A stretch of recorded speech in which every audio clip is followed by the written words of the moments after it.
So I bought an Oculus Rift 1 week ago to the day that this is being recorded, and I guess to get it out of the way, I will say I don't know that anyone needs this, but it is very, very cool. And there's multifacets to what exactly I even mean by that. Because let's break it down. The hardware, getting the device, setting it up, worked pretty well. The setup can be lengthy. There are wires everywhere. I did spend an hour of my own time. I don't know whose else's time I would have spent moving it around, where I had my computer to the right of my kind of desk setup, and I moved it to the left. Very crazy.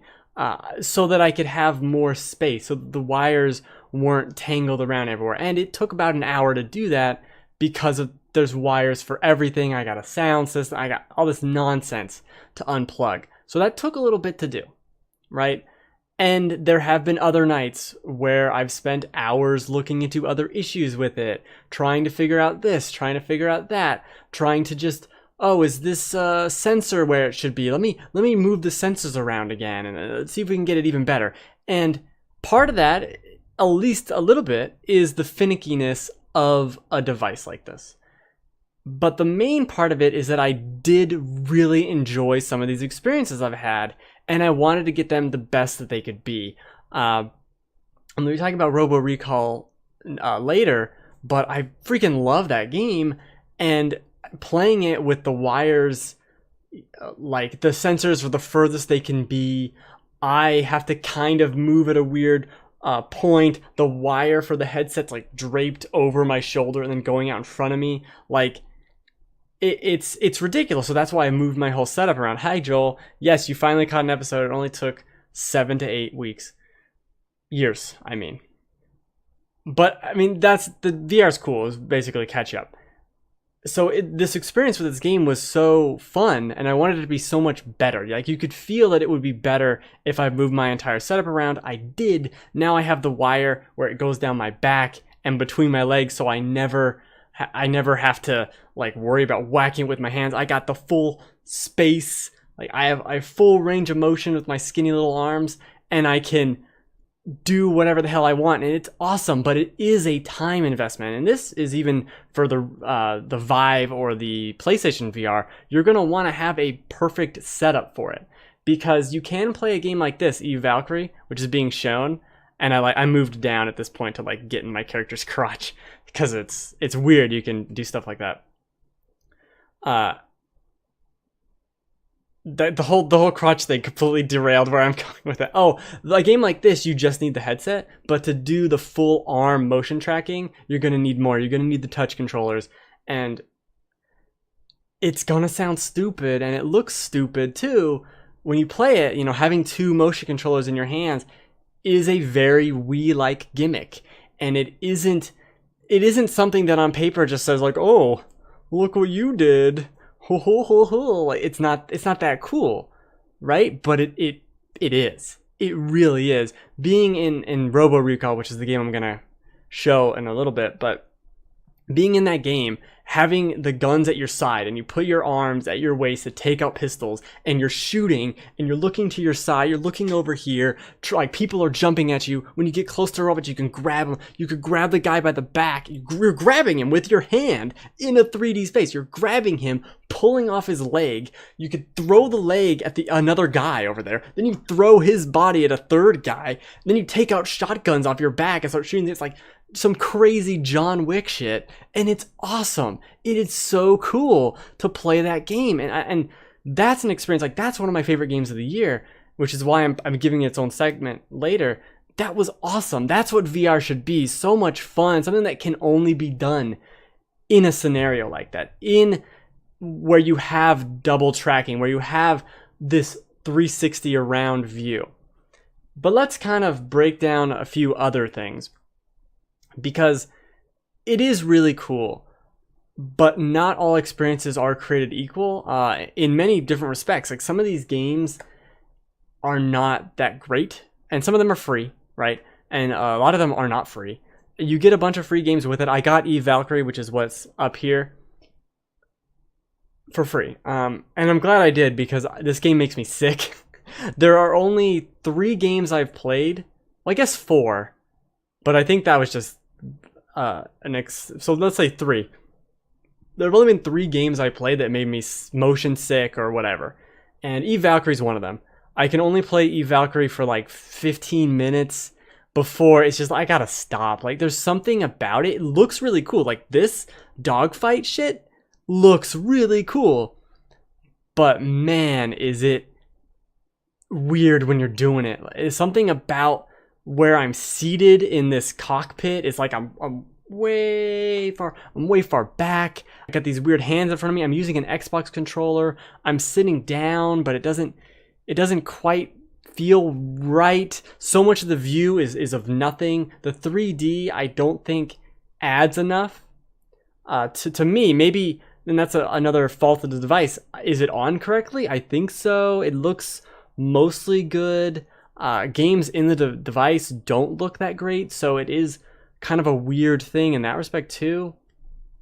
I don't know, but there's another thing with this game. It moves really slowly, which I wouldn't want it to go faster, but you're in a freaking spaceship and it feels like you're just barely teetering along. Anyway, I need to play more of it. I've played maybe an hour, but as I said, it makes me a little nauseous, so I stopped playing it. This is even a tutorial mission. Like, I don't know. Maybe I'll get used to it and get like my sea legs with all this, but this is one of the games I've had trouble playing.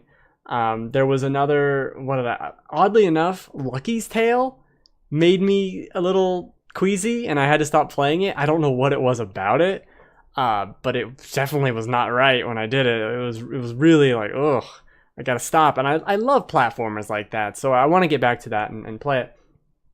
A couple other games I want to mention here. Oh, some of the coolest stuff I did, I kind of talked about last week, was there's a bunch of VR like tool chest things you can do, and one of the ones that still sticks with me, and something Robo Recall does too as well, is have this setup where these rockets appear and you take a rocket out in your hand and has a little tag on the back of it, and you pull the tag and you launch it out into the room, and it's flying around the room and it starts coming back towards you, and you just instinctively grab it out of the air.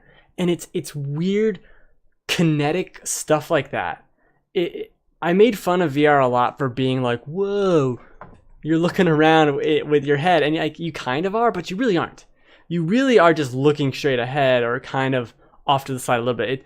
With the touch controllers, it's so much about actually reaching around and having that motion, grabbing objects, throwing objects, even just looking into things, peeling over stuff with the controllers. That's really cool. The problem is there aren't a ton of games for this, and the vast majority of the free ones are really not worth your time. We'll get to that in a minute. So another game I played that made me sick, I don't know why I'm just going to highlight all the games that made me sick, is Arizona Sunshine, one of the few games I bought. VR only game, but this game's really cool, and it's the only game I have where you move with a control stick. So you move, forward, backward, and strafe left and right with the analog stick. And you don't have to play it like it, but that's why I wanted to try it in VR like that. And then you still look around and you aim with the guns, and that's really cool. And it made me again a little sick, and it made me the sickest of anything. Which was the moving with the stick, and you're like, oh god. It didn't help that the tracking was messed up, and it thought I was like 3 feet tall. So I'm running up to these cars, and I'm like barely seeing over the seat in the cars. So that was maybe a problem. That was maybe a problem, and we'll get to why that was a problem in a second, because of calibration. But I also realized in that game that if I wink, I can wink with both eyes. If I wink, I don't get motion sick because the 3D effect goes away. So it's something related to the 3D effect. And actually, in this point in the video, this is where I got sick. And I just like looked down like I was dying and let my character float into the abyss. Because I'm super great at this. Well, a couple other things about Oculus and this whole thing. because I really do like everything I've done. The Oculus Store and the Oculus, like putting it on and seeing everything in it, that all works super well. Downloading, uploading, getting the device to work and all that, that worked great. But getting it to work with Steam VR is a big old pain in the ass. And it turns out all I needed to do to get rid of this error that I was getting was to buy another cable I didn't have, but connect the GPU and the monitor, or sorry, the Oculus and the monitor to the same GPU, because it was just connected to the onboard HDMI out, my monitor, and that doesn't work. And apparently no one on the fucking internet can tell me that solution, which is absurd. But I bought a $10 cable and it works. And Steam VR, to its credit, once I did that, after its vague error messages, once I did that cable thing, it worked. And it worked fine. And the only problem I had was the calibration issue with Arizona Sunshine. Sunshine. I also played Thumper very briefly, maybe 30-40 minutes. And I think Thumper's great. In VR, it's super cool because everything is just flying around you and you feel like you're in it. Some really cool stuff. It's super hokey, right? It's super like, oh, this is just someone raving about a Wii minigame 10 years ago. And that's kind of true. You know, like, I'll be honest, that is kind of true. You don't need to buy this. The only game that I'm super raving about is Robo Recall, because everything else is just a thing that I play that's cool and whatever. But so many of these other things aren't that great. And that's in this next segment that we're going to call some total straight nonsense. So